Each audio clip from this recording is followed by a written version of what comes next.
பெங்கல் புயல் கரையை கடக்கும் நொடி நெருங்கிவிட்டது. இந்த 7 மாவட்டங்கள் ரொம்ப கவனமாக இருக்கணும். வங்கக்கடலில் உருவான உள்ள பெங்கல் புயல் கரையை கடக்கும் நேரத்தில் 7 மாவட்டங்கள் கனமழை பெய்யும் என எதிர்பார்க்கப்படுகிறது.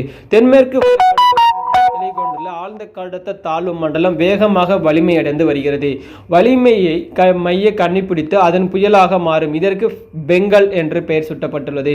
இப்பெயர் சவுதி அரேபியாவிலிருந்து பரிந்துரைக்கப்பட்டது. இந்த புயல் கரையை கடப்பது தொடர்பாக முக்கிய விவரங்கள் வெளிவந்துள்ளது.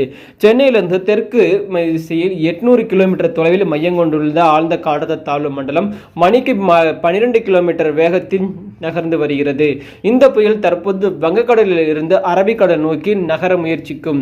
இதன் காரணமாக பார்த்தீங்கன்னா கிட்டத்தட்ட டெல்டா மாவட்டங்கள் அருகே மழை கொடுப்பது போல வந்தாலும் 30ஆம் தேதி புயலை கண்டிப்பாக அந்த நாளும் அதற்கு முதல் 2 நாட்களும் கண்டிப்பாக சென்னைக்கு மழையை கொடுக்கும். என்று சென்னையில் மழை பெய்யவில்லை. சென்னை மழைக்கு ரெஸ்ட் கொடுக்கப்பட்டு உள்ளது. நாளை கண்டிப்பாக மழை பெய்யும் வாய்ப்புகள் இதனால் உள்ளது. வங்கக்கடலில் உருவாக உள்ள பெங்கல் புயல் கரையை கடக்கும் நேரத்தில் 7 மாவட்டங்களுக்கு மிக கனமழை பெய்யும் என எதிர்பார்க்கப்படுகிறது. சென்னை, செங்கல்பட்டு, காஞ்சிபுரம், திருவள்ளூர், விழுப்புரம், கடலூர், மயிலாடுதுறை ஆகிய 7 மாவட்டங்களில் மிக கனமழை பெய்யும். நாளை முதல் இந்த மாவட்டங்களில் கவனமாக இருக்க வேண்டும்.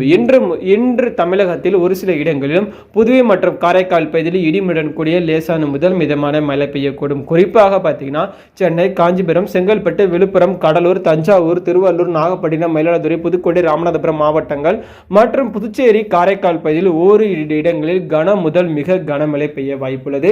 கிட்டத்தட்ட 35 கிலோமீட்டர் வேகத்திலிருந்து 45 கிலோமீட்டர் வேகத்திலும் சூறாவளி காற்று வீசக்கூடியது. இதுவரைக்குமே பார்த்தீங்கன்னா கிட்டத்தட்ட 5 - 10 மாவட்டங்களுக்கு பள்ளி கல்லூரிகள் அறிவிக்கப்பட்டுள்ளது. இதே மாதிரி முக்கிய அறிவிப்பை தெரிஞ்சுக்கொள்ள எப்போதுமே நம்ம சேனலுடன் இணைந்திருங்கள். அனைவருக்கும் நன்றி, வணக்கம்.